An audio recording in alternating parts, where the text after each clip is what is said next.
Olá, eu sou o Thiago Magalhães e na sequência da aula de regressão eu irei falar sobre transformações. 6 tópicos da aula de hoje, começando pela introdução. O modelo de regressão, como os senhores a essa altura do campeonato já sabem, é um y1 a yn, tal que esse YL é x1 beta 1 mais x2 beta 2 mais pontinho pontinho, xp beta p mais um erro L. Ou, de forma simples, YL é um x transposto L beta mais um erro epsilon L, em que esse vetor XL é conhecido, beta é um vetor de parâmetros desconhecidos a serem estimados. Esses erros são variáveis aleatórias independentes com a mesma variância sigma2 e esta variância é desconhecida que precisa ser estimada. De maneira simples e rápido, nós podemos escrever y igual a um x beta mais um erro. Y é o vetor com as respostas, com as variáveis conhecidas, x é a matriz de planejamento, e o erro é um vetor de variáveis aleatórias, uma variável multivariada, tal que a esperança desse vetor é o vetor 0 e a variância, ou a matriz de covariância, é um sigma2 e identidade n.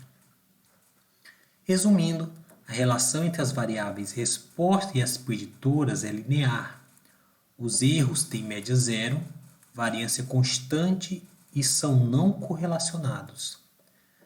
Aí na aula passada nós vimos maneiras de verificar se essas suposições estão sendo respeitadas. Quando isso não acontece, nós precisamos fazer modificações nos dados, e é o que é o objetivo da aula de hoje, começando com as transformações estabilizadoras da variância. A suposição de variância constante costuma ser violada quando ela está relacionada com a média. Um modelo com variância não constante costuma estimar os coeficientes de regressão com erros padrões, o erro padrão elevado. Transformações na variável resposta podem eliminar este problema. O efeito da transformação depende da quantidade da curvatura que ela induz. Aqui eu tenho uma tabela com as principais transformações. Se a variância é constante, eu não preciso de nenhuma transformação, só para deixar aqui a base definida. Se sigma2 for proporcional à esperança de y, a transformação é a raiz quadrada. No geral, são dados de Poisson. Se a variância é proporcional à esperança de y, que multiplica 1 menos a esperança de y, a transformação é o arcosseno de y, no geral relacionado aos dados binomial. É só lembrar da distribuição Poisson, esperança de y igual a variância de y.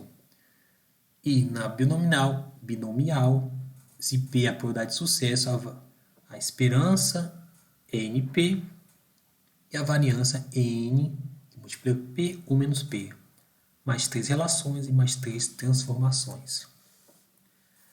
Agora, ao invés de a gente ficar olhando a olho nu, ou mesmo olhando por gráficos as transformações, nós podemos ir atrás de uma metodologia que seja automática, que chegue para a gente e diga, esta é a transformação ideal. Esse método é a transformação Box-Cox, uma classe de transformações úteis para corrigir não normalidade e ou variância não constante. Proposta por Box-Cox em 1974, é uma classe de transformações dadas por esse y asterisco é um y função de um lambda.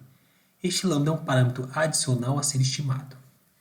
E a transformação é o seguinte, y estrela vai ser y elevado a lambda menos 1 sobre lambda, se esse lambda estimado for diferente de zero. Isto é, estimei um lambda 7, elevo y a 7, subtrai de 1 e divide por 7. Foi 900 milhões. Y elevado a 900 milhões, menos 1 sobre 900 milhões. Se porventura lambda for igual a zero, usa a transformação log. Até porque dividir por zero não faz sentido. Assim como para os demais parâmetros, lambda pode ser estimado por máxima verossimilhança. O estimador de lambda não tem forma fechada, e assim métodos numéricos são necessários para encontrar a estimativa de máxima verossimilhança para lambda. Existem versões alternativas para aquela transformação dada em 3. Entre elas tem essa daqui que nada mais é que no primeiro caso divide por lambda ponto elevado a lambda menos 1. No segundo caso, quando lambda é igual a zero, multiplica ou pondera por lambda ponto. Esse lambda ponto nada mais é que a média geométrica dos dados. Agora vamos a uma terceira metodologia de transformação. Tudo isso é para corrigir caso o modelo não esteja respeitando as suposições que são necessárias. Método dos mínimos quadrados generalizado. O modelo de regressão linear com variância não constante também pode ser ajustado através dos métodos ou do método de mínimos quadrados generalizado.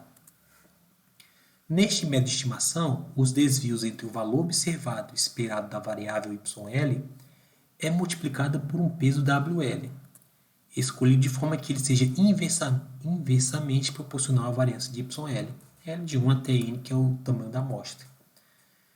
Neste método, nós estamos assumindo um modelo de regressão linear, conforme a matricial dada em 2, isto é, y, vetor y, é uma matriz x multiplicada por beta, mais um erro, epsilon.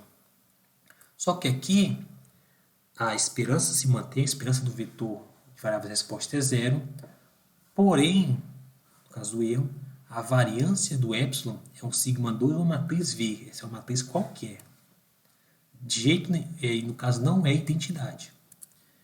O estimador de mínimos quadrado pode se mostrar, a demonstração é praticamente a mesma. Beta chapéu é x transposto V a menos 1, x a tudo isso elevado a menos 1, x transposto V a menos 1, y. Quando os erros têm variância não constante, mas são não correlacionados, nós podemos escrever sigma 2V da seguinte forma.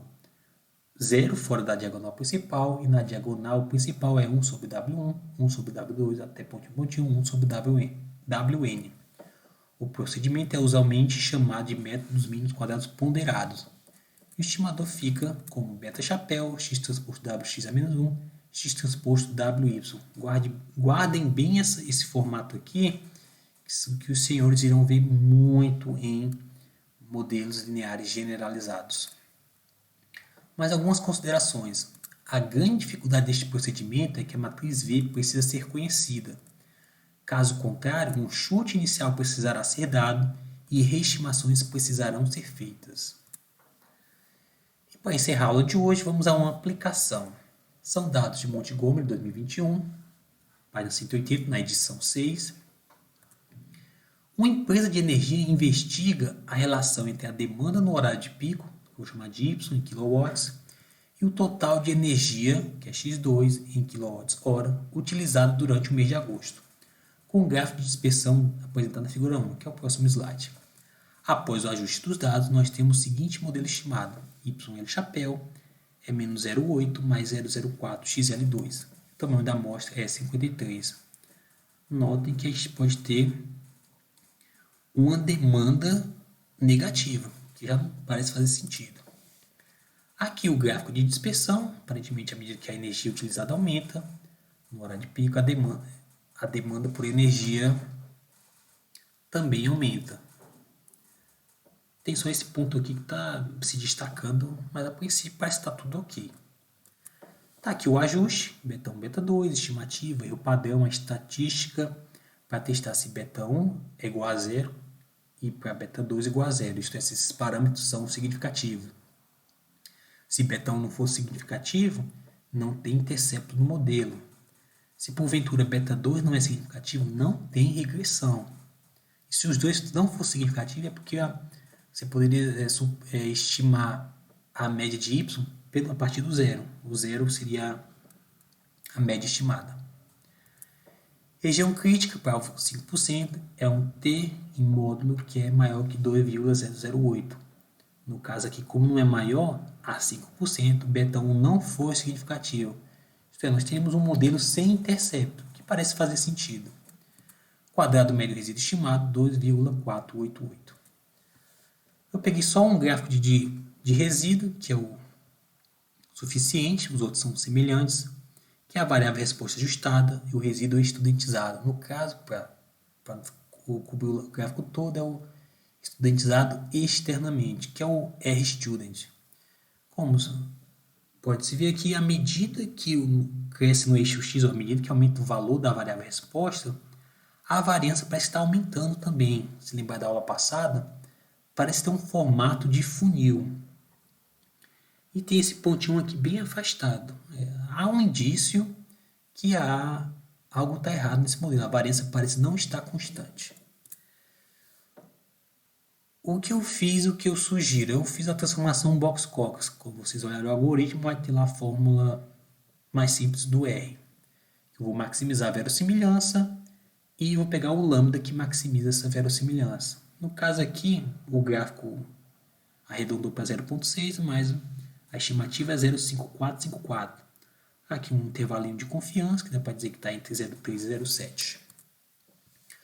O método Box-Cox indicou utilizar aquela transformação, lá, que é o y elevado a lambda menos 1 dividido por lambda, e substituir por 0,5454. Mas para fim didático, nós vamos usar essa seguinte transformação, y asterisco raiz de y. Notem que o 0,5, que é o equivalente à raiz, está dentro deste intervalo, então não teria problema em utilizá-lo. 0,54, 0,5 está próximo. E a vantagem é que é mais fácil você explicar uma transformação raiz quadrada do que aquela transformação Box-Cox. Então, a princípio, não há problema, mas eu sugiro fortemente que os senhores, em posse do algoritmo que vocês estão recebendo, testem para ver se os resultados vão mudar muito do que eu vou apresentar a seguir. Após o ajuste dos dados, nós temos o seguinte modelo estimado. Note que o intercepto ficou positivo. O parâmetro associado a x2 mudou um pouquinho. L de 1 a 53. E aqui a tabela do ajuste, estimativa, erro padrão e estatística do teste para testar a significância dos parâmetros.